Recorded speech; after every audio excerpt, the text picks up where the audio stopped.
Live from the European Parliament here in Strasbourg, this is Raw Politics.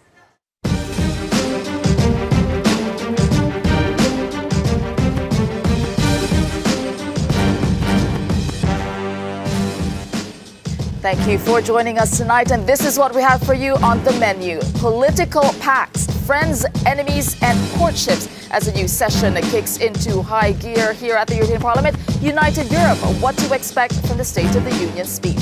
Sweden deadlock, a neck-and-neck election result, and the response from the far right. Europe's Me Too, the fight for change, sexual harassment in the halls of the European Parliament, and Putin failed the Russian president's attempt to vote. Well, we are in Strasbourg this week, where the whole Parliament relocates every few weeks to debate and vote on the big issues. And expect to see us here every time that happens. We bring you an inside view of what goes on here. Now, it's time to meet our panel, of course. We begin with Lorenzo Consoli, your Brussels correspondent for the ASCA Italian news agency. Tell us, which of these stories do you like most?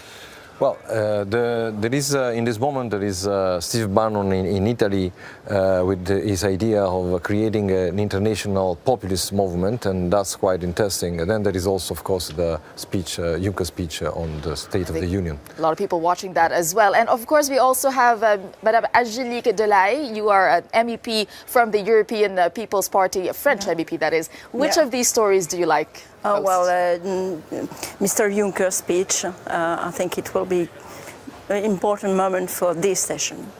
All right, indeed. Again, everyone watching the State of the Union speech, all of that and a lot more stories coming up. But first, let's go to our top story. It is a beautiful start to the week here in Strasbourg. And you know what? Romance is in the air, because months before European elections, politicians and political movements are busy courting each other, some with more success than others. Now, European Liberal leader Guy Verhofstadt said yesterday that he wanted to team up with the French President Emmanuel Macron and En Marche, that's the political party of Macron, to combat a growing nationalist wave. But today, the leader of En Marche rebuffed that idea, saying that the group isn't ready for an alliance. Meanwhile, on the right, another alliance, Italy's Interior Minister Matteo Salvini, he met with former White House strategist Steve Bannon. And there we go. The group is trying to unite populist forces ahead of next year's elections. They are calling it the movement. So, Lorenzo, you mentioned that this was one of the stories that you were looking at, these people, politicians coming together, creating movements. Tell us your thoughts. Well, concerning the attempt by Steve Bannon, I think is very, very worrying, and we should look at it with a lot of attention. Steve Bannon said in an interview on Italian newspapers that he foresees a new European Parliament to be 1/3 of the elected MEPs from this populist movement. Yeah. And, that would be a big change, because the European Parliament, as we know it, would be totally would not be there anymore. I think it's a big deal. I mean, it's something you're watching because of Matteo Salvini, you being Italian. Course, but, you know, yes. when we heard Guy Verhofstadt yesterday say that he wants to join En Marche, and apparently, no, it's not the case. Tell us what you think about this. En Marche said, no, we don't have an alliance yet with Guy Verhofstadt. What are they playing here? Is this a political game? Well, I think for me, it's very strange union between Verhofstadt and the President Macron, just because I'm not sure that the line of Mr. Macron is such liberal as Guy Verhofstadt asked. So I don't know what they can do together in this parliament in the future. Yeah, but I sticking to this liberal alliance, because, you know, we've been talking about the Steve Bannon alliance before, but this is something new that they want to fight that nationalist view, they said. How effective do you think this will be, Lorenzo? Well, first of all, I think we still have to wait in order to understand whether there will be or not the alliance, because the fact that Macron now is being cautious doesn't mean that finally we will not have a group with both Macron and Verhofstadt together. I don't see where Macron could go. There's otherwise, and they have both this very strong pro-European stance. And again, I don't see in which other movement Macron can see this except Verhofstadt's ALDE. The fact that they want to go for Europe is really against the trend, because we have seen with Bannon and Salvini and what's happening with populism in Europe, everybody wants to give back power to the nation states. But this is precisely what they are trying to counter, as they say, with this liberal alliance. Well, this movement by Steve Bannon, and also the fact that Matteo Salvini of Italy had joined this new group, it is really causing a lot of buzz. And we have our team in the Cube in Lyon who had looked into this. Alex, what do you have for us? Hello to Tesa. Well, a picture that I think sums it up. Here we have Matteo Salvini in the middle with Steve Bannon, obviously Donald Trump's former White House advisor, and the executive director of this new group, the Movement. You're obviously talking about it there. And the tweet from that executive director saying, the meeting this morning, this is Friday, between Bannon and Matteo Salvini, saying he's in. Now, look, Matteo Salvini is a very prolific tweeter. He uses Twitter all the time. We're yet to see Matteo Salvini sharing this image or actually commenting on it. But for Bannon, this is a big get, his first big get. Obviously, Matteo Salvini, the Italian right-wing interior minister, who this summer really drove that policy of clamping down on NGO ships and really put Italy's new government agenda right at the centre of the EU, exposing the fault lines there. Well, this is a big get for Bannon, if indeed Mr. Salvini is now going to be a central part of building this alliance, and the reactions have been coming in, Tess, as you say. A lot of buzz. Jasper here saying that actually this lot are uniting now to try and see the EU implode, and he says this should be a rallying cry to people ahead of the elections next year, saying that it's a choice between internationalism and, in his words, barbarism. So some strong words there. This user here who describes himself as a philosopher, saying it's not really a surprise. And again, reiterating that point that it's time now for liberals to mobilise. We were seeing there Guy Verhofstadt's attempts to get Macron on side. But on the other side, people saying, well, hang on a minute, this is understandable. Barron is a user on Twitter who's based in Italy, and he's saying, well, look, if Merkel and Macron are the choice that people have with their policies on immigration, which he calls open door, he's saying, well, it's not really surprising that there is an opening for populism to come in. And just finally, leaving you with Marta Kennedy here. Marta, who's a user in England, looking on, saying there'll be a lot of support, I think, from the grassroots, she's meaning here, for this movement, saying it's the last chance to stand up, what she's calling the resistance. And this was a comment on an article about George Soros. So people like Marta seeing Steve Bannon's new alliance, the Movement, as a chance to stand up against what, in her view, is a dangerous figure like George Soros. So as you say, Tessa, deeply divisive, but a photograph that at the moment at least seems to confirm Matteo Salvini is backing Bannon's movement. All right, thank you for that, Alex, and the Cube team. I would like to go to you, Madame Delay, because you are from the European People's Party. It's the biggest centrist party here. What is your view of this movement and the fact that Salvini is part of it now? Do you think it's going to be a threat? Well, my point of view is that we have a special moment. Normally, we are here to build Europe. I'm very afraid that opposition, alimentated by Mr. Macron and Mr. Verhofstadt, wanted to be against and not to build all together. We are in Europe. In some countries, people choose their president. Do we have the responsibility to be against this choice?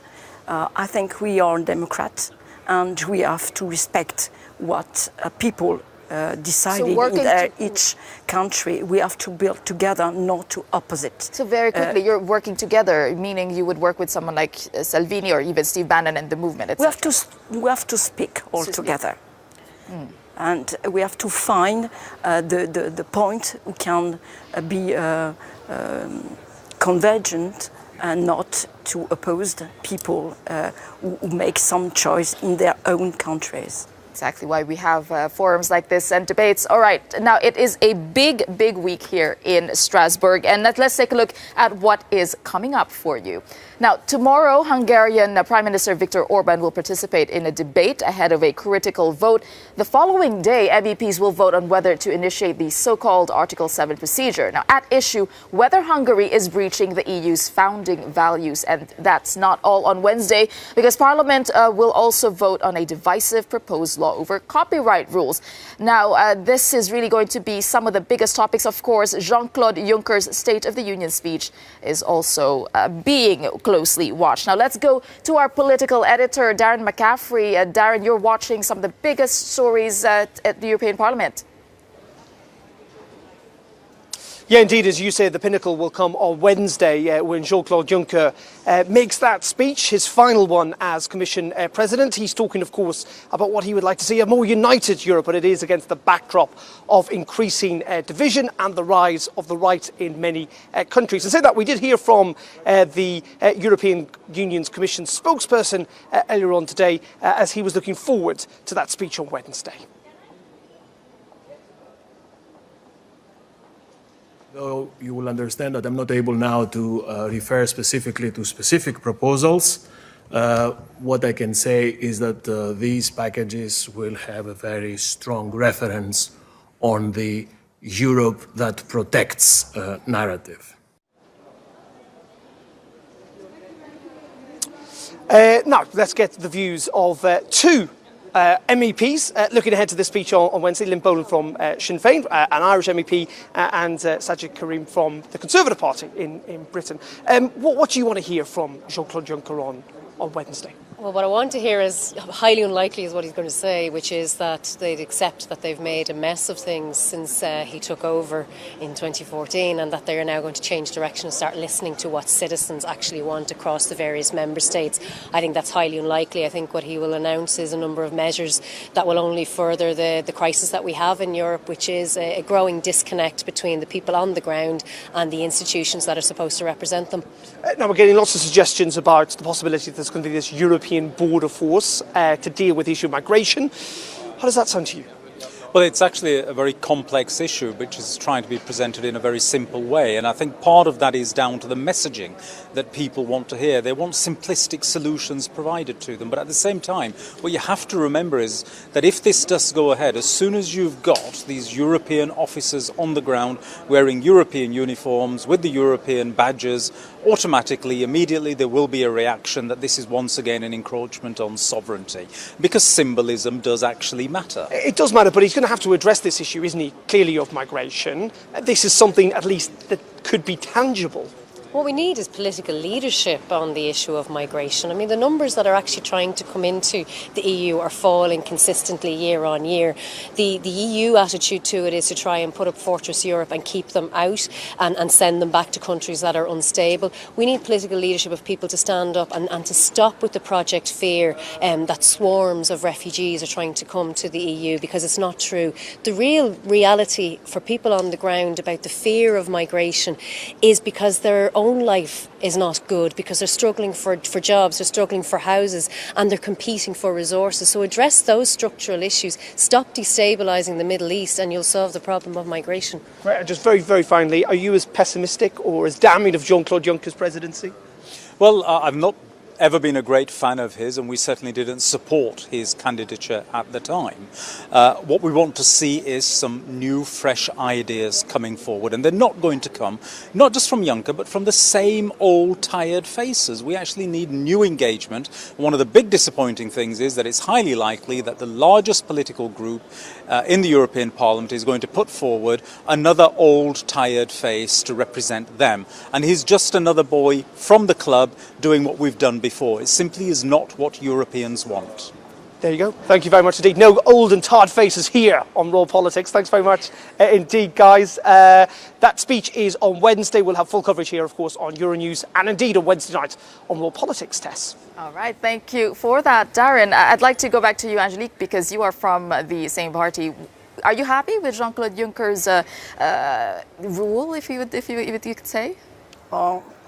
We are not in the bisounours world, and we have to propose new ideas. I think 2 years ago, President Juncker told us in his speech of the Union topic that there is a battle we have to win, the battle of the food, and in that way, I'm not so happy about the proposal of the Commission, just because on the budget of the Common Agriculture Policy, there is no vision and we need a new vision for the European agriculture, and we have to win this battle, just to protect more our citizens in their health. Right. And the way they want to consume now, everything is new ideas. Yeah, new ideas, as was being echoed by another MEP. And what about you, Lorenzo?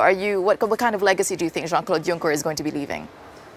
Well, we know from some anticipations by the Spanish press that he will speak about, he will propose this new border guard, European border guard. We talk of 10,000 people now. That would go in all the countries where there's a problem at the frontier.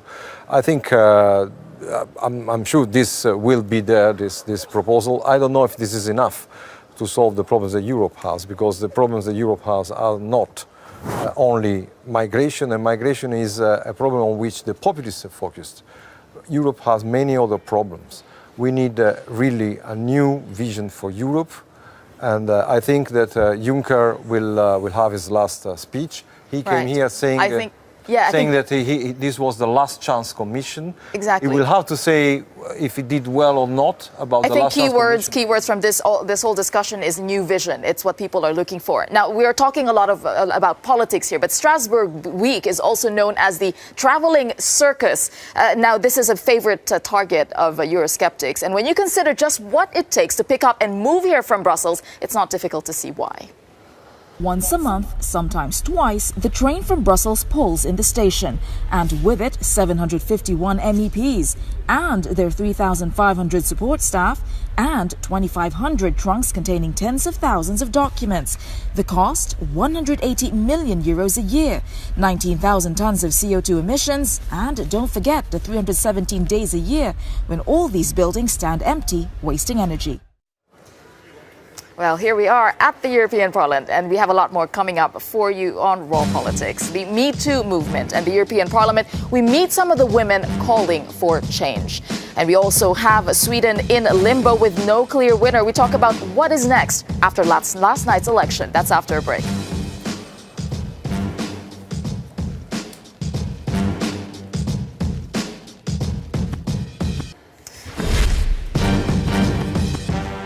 Welcome back to Raw Politics. Thank you for joining us. Now, this morning, we saw the world react to the Me Too movement's latest casualty. The head of the U.S. media giant CBS, Les Moonves, he resigned over allegations of sexual misconduct. Now, here at the Parliament, that subject continues to be a very sensitive one. At a plenary session in October last year, things got pretty explosive. Brandishing Me Too signs, MEPs blasted the Parliament for not doing enough to fight for change and dealing with sexual harassment both inside and outside the institutions. Now, one complaint took 17 months to process, prompting the creation of a harassment committee. But critics say there's still a long way to go.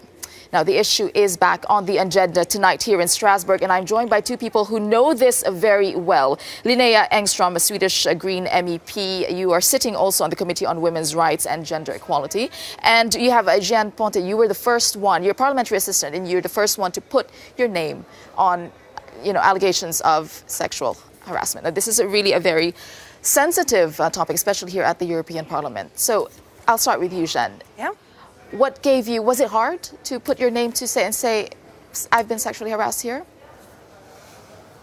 I will not say it was easy first, of course, but I got the support of a lot of my colleagues, and also I realized suddenly that I was not the only one, obviously, because it's something that is quite that we can see quite often here, but within all the European institutions. Of course, it's not properly happening within the European Parliament. We will be really lucky if sexual harassment was only inside this house.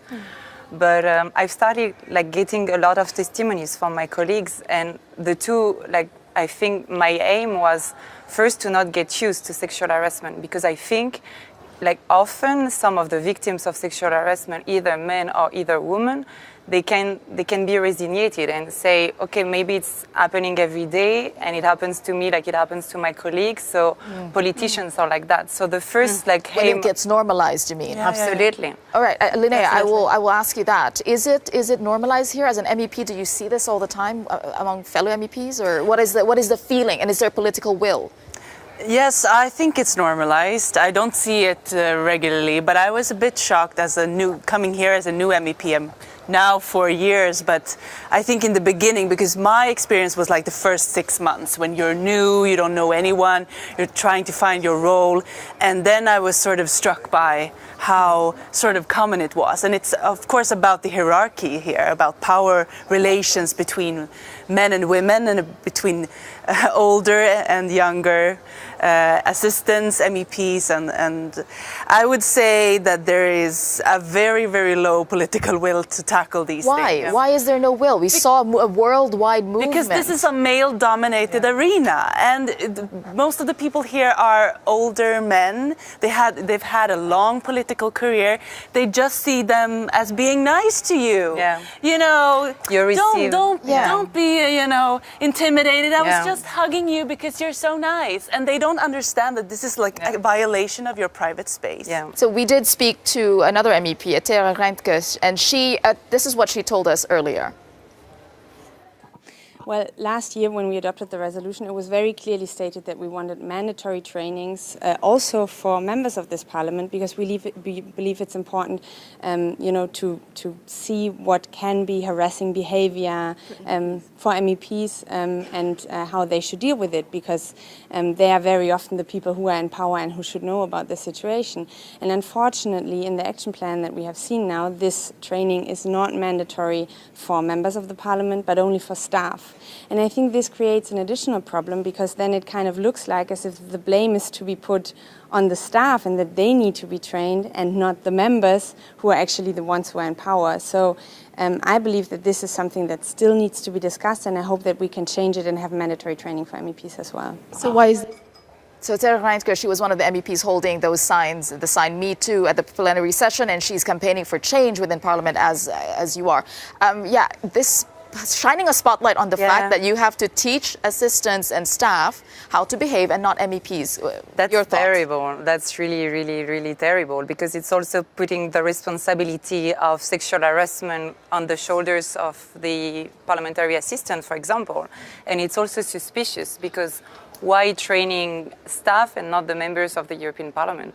And just like to come back to some things, just let's not forget that it's really hard to define sexual harassment in your daily lives when you have always someone telling you, for example, you don't understand jokes, or you don't understand this is just seduction. We are here in we make laws here. The laws are made, structures are put. So what structure should be in place to prevent this, interpretation to be getting through? I think you need a procedure, and I think it's all about like how the workplace. There is one here, right? But is it working? Yeah, but that's not working well, because what we've seen is that there is only 11 cases of harassment, and none of them is about sexual harassment. Obviously, it's not because it does not exist. It's because the woman or the man victim of sexual harassment, they don't have the input and they don't have the trust in just speaking to a body, of institutional body.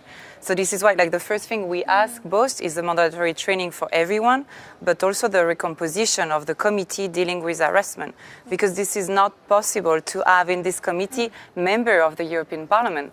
It should be like doctor or therapist. Sure. Because even if you act in goodwill, you're not a therapist to receive like the first MEPs, because can MEPs actually can it be made mandatory for MEPs as an MEP? Why not? That happen? Why shouldn't it? So why isn't it? Every political group should have their action plan to tackle sexual harassment, and what we need is the discussion, like the awareness raising of how this is played out in a political room, for example.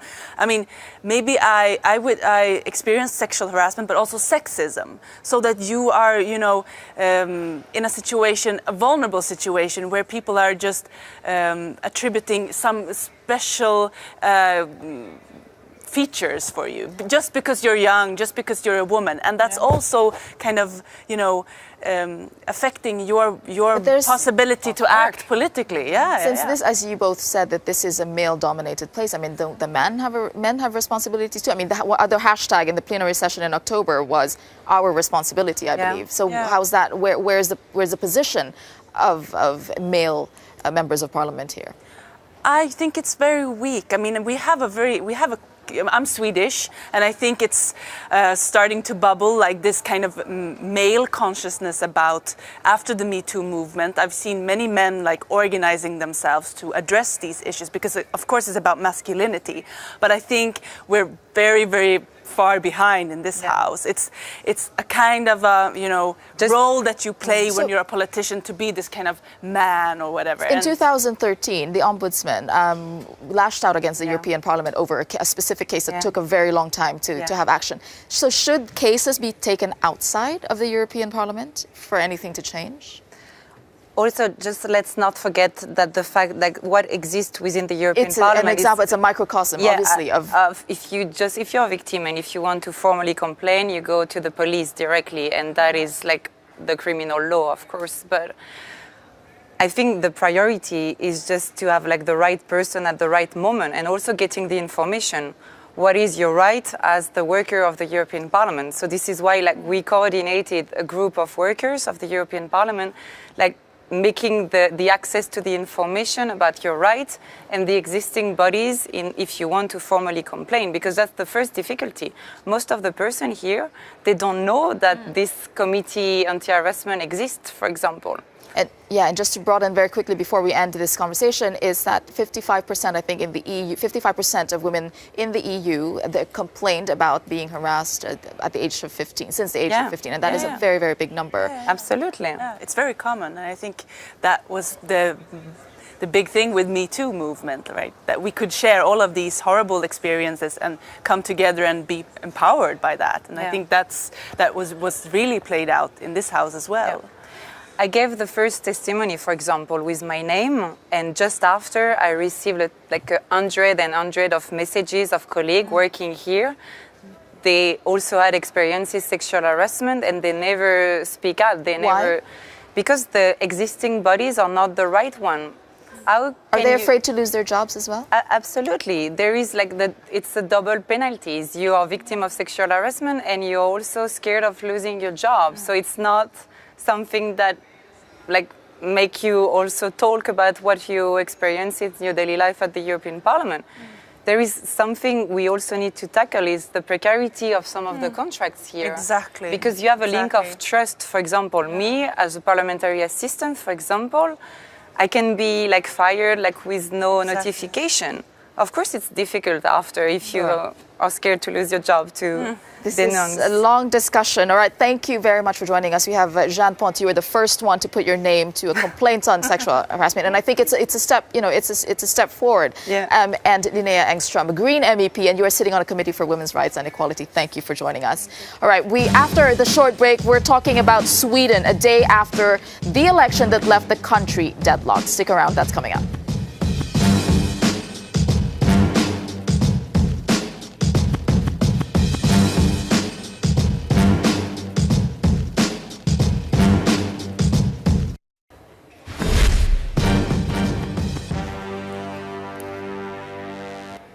Welcome back to Raw Politics. Now, it's a virtual tie between Sweden's two main political blocs. That's according to the results of last night's general election. They both got around 40%. Now, the far-right Sweden Democrats also made key gains, putting them in a potentially strategic position.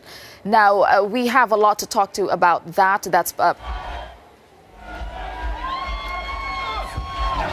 That's a party leader, Jimmy Åkesson, we are seeing there. He's celebrating. Now, after his nationalist anti-immigration party won nearly 18% of the vote, the ruling center-left coalition and the center-right alliance bloc are both refusing to work with the Sweden Democrats. Now, for his part, Åkesson has said that he's giving an ultimatum for the governing party: enter into a dialogue or he'll support a no-confidence vote in a couple of weeks' time. Now, I'm joined by our political editor, Darren McCaffrey, from Euronews, and Anna Maria Corazza-Bildt. She's a moderate MEP from Sweden and a member of the EPP. I'll start with you, Anna Maria. What are your thoughts on the results of the elections? Relieved that the extreme right did not break through at all. They're very disappointed, actually. Happy that the center-right coalition, where my party is leader, the Moderate Party, together with the Liberals, the Centre Party, and the Christian Democrats, who are also member of the EPP, went forward, and that the Socialists had an historical failure, disaster in 100 years, never so little. At the same time, of course, concerned because there can be a situation of paralysis now, when in 2 weeks Parliament will convene. Since the Prime Minister, Socialist, refuses to resign, there will be a non-confidence vote. You think there will be? There will be a non-confidence vote. We said that we would vote against. So the alliance of centre-right will vote against the Prime Minister. And I'm happy that we have been extremely clear that we will not bring in government the extreme right. Yeah, but what about the fact that the Sweden Democrats performed well in this election? What does that make you think about where the direction of the country is going? Well, they had 17%. For sure, it's a new situation. They have grown. But you had in Sweden usually 2 blocks, center-right and red-green. And now we have like 3. But we don't share the values. So it's not that we refuse to have them in government. Sweden is a country where there's a political system very much based on negotiating consensus and dialogue. We don't share the values. And I think, Darren, we've been discussing this topic on, the surge to the right of some countries. I mean, they may not be in power, but it shows something about the sentiment of voters. It does to a great test, but I think also we need to realise that that's not the whole story. So, yeah, there's been an awful lot of focus on this 17.6%, which is clearly what the Sweden Democrats got. It's a big number. It has grown, I think, by 4.7% since the last election. It's grown a hell of a lot since the 1980s, when it was pretty much negligible. So, yeah, is there the rise of that right-wing party in Sweden? There is, and that is undoubtedly true. Absolutely. However, it is a bit more complicated. Listen to this, and I want to get these figures right. So the other 3 parties, so Communist Left, the Centre Party, and the Christian Democrats, also put on 6.5%, and the 2 centre parties lost 6.3%. So what you're seeing is also, it's the fragmentation of politics, essentially. So it is the 2 major parties suffering. This we've seen in so many countries around Europe. And yes, there is the rise of the right, but there is also the fragmentation and the rise of other smaller parties. And that presents a massive, massive challenge. I know people have been talking about IKEA today and trying to build some type of a national cliche. New construction. A national cliche, yeah, construction of government. In saying that, I mean, how do whoever forms the next government, how do they address the concerns of those 18% of voters who have decided this time to vote for the Sweden Democrats? You do it in Parliament. You don't need to do it in government. Of course, in Parliament you talk to all the parties that are part of it, that you form majorities or minorities, but it doesn't mean that you need to bring them in government. No, but how do the Social Democrats and the moderates address the concerns of those voters that made them switch to voting for a right-wing party? Well, whoever is in government has to deal with the concerns of all the population, not only of one party or the other. With the program where we went to the election, it's an agenda reform that really meets the concerns of the Swedish people to have a very high-quality welfare system, to have more security and safety in the streets and the squares of Sweden. But you were agreeing there with Darren earlier that there is a problem that... To meet the concerns, it is interesting to see, as you said, that those that increased is also actually the party who stands very firm on their values for humanity and for an open society. So you have in Sweden now a polarization where, yes, you have the trend that you have in Europe of people that want to protest out of feelings on migration, and at the same time anti-EU, it goes together. But you also have those who say, we want to preserve Swedish open society, and we vote for that as our priority. You have both. All right, so now let's get some voices from the ground. Our team in the Cube in Lyon, they have been listening to what people have been saying. What have been people saying? Hello, Tesa. Yes, at the ballot box, Sweden spoke, and I think it was a night when obviously a lot of SD supporters felt that there were others like them, people talking about shy SD supporters in the run-up to this election. But let's just bring you some of the other comments that were on the other side of this. Like from this user here, Barre here, she is a refugee, an immigrant to Sweden, and in a lengthy post, I mean this is all in Swedish here, a lengthy post, she is addressing comments to her friends who voted for the SD, and she is describing her struggles fitting into Sweden, and she's saying, you know, what has happened to you that you have to vote for a party which in her words is xenophobic, it's anti-Muslim, anti-immigration, hostile in her words again to LGBTQ and other people like that. So a real strong sense here. I mean, just look at the length of this post, that for some people they felt personally hurt and attacked by others who did support the SD. But then there are others looking on from elsewhere in Europe, like Richard Booth, who is a user in the UK, and he's sort of somewhere in the middle between outright criticism of the SD and, you know, being in favour of them, saying here, well, look, what were the same old liberals really offering people, saying effectively here that Swedes had no choice. What did they have to vote between? And he also questions the use of the word fascist, saying, well, how fascist really are these fascists? Thinks it's been knocked around too much. And then there's another user, Marcus here, who is a first-time voter in Sweden, saying he had only one choice, and that was the Sweden Democrats. So you can see here, there was a real breadth of opinion, a very divisive issue, and the people are deadlocked on social media as much as politicians are going to be deadlocked trying to form a government, Tessa. All right, thank you for that, Alex. I mean, here we're seeing the opinions of people, and as you were saying, it's bringing up a very fragmented society. So yeah, polarized. There you go. Yeah, and I think there is a sense of polarization, simply because, you know, Europe and Sweden and lots of countries are facing very big issues at the moment, very complicated issues. It is issues that some political parties are exploiting more than others to a degree. But it does present that challenge to the middle ground. And I know we were kind of talking about this last week, and so the kind of mainstream parties across Europe, because particularly on the centre-left, we are seeing, like, not just a fall in support, an absolute collapse in support. And that is a big challenge about how do they regain that support, because ultimately you're only successful in politics if you get votes. And the big challenge to them is how can they attract some of those people who felt the need to switch to the right back to the centre-left. Absolutely. And Ms. Krasbild, I want to ask you, because, you know, people like Donald Trump, you know, they use Sweden as, oh, look, even Sweden is going this direction. And they almost use it to prop up their own arguments, people on the far right. What do you make of that? And how should people be receiving that kind of argument? Yeah, I'm not impressed. We see that Trump and the rest of the Nigel Farage, for example. Yeah, same bunch of people. Populist, centralized, extremist. They only identify the problem, blow it up, paint everything in black, much more black than it is, play on people's fear, legitimate concerns, scapegoat the European Union, scapegoat migrants, put migrants against welfare, and never give any solution, and never give any light against the tunnel. We know that. So I think but that's also not to say that many voters, not just in Sweden, across Europe, are not just seeing that the European Union isn't the panacea or the solution to the problems that they view about immigration, that they think the European Union is part of the problem. Yeah. And you must recognise that there are a lot of voters who feel like that.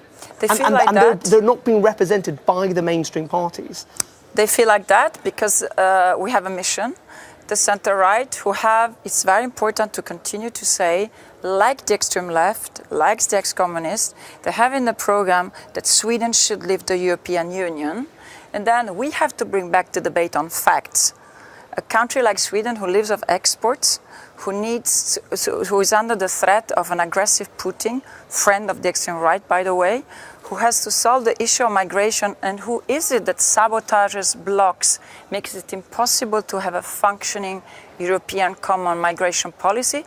It is the extreme right nationalists. It is the friends of the Swedish Democrats. Why are you not winning that argument? Exactly. Why are you not winning the argument then? No, we have to make the case for Europe. And I wrote it many times in my article in Political. We need more leaders in Europe, both national and Europeans. We need all European institutions to make the case for Europe. And isn't the case what Europe then needs, potentially, is not someone like Jean-Claude Juncker. It needs a young, charismatic leader, and not, as some of the MEPs I talked about earlier on, not the same old face from the same old club. With a new vision. But is that leadership there in Europe? We need to make the case for Europe all the European institutions, all the European leaders. It doesn't mean that you say that Europe is perfect or that you like everything in Europe. It means that you bring the debate on the European Union to people's kitchen table and close this divide, build bridges, and make the debate based on facts.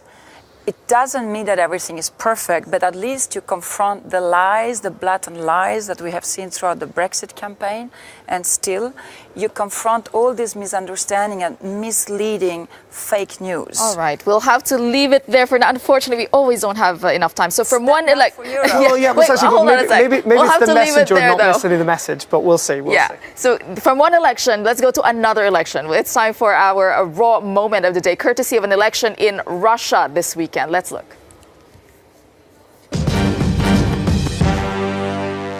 The Russian president faced the cameras yesterday as he cast his own vote in Moscow's mayoral election. But things didn't go quite to plan. Unidentified ballot, the machine box, rejecting the president's ballot not once, but twice. Third time lucky, thank you, you have voted, the machine says, as the pair part company. So, will Putin be accused of meddling in Russian elections? Quick reaction, Darren. That's democracy in Russia. If you don't get it right once, just try again until you get the right result. What do you think of that?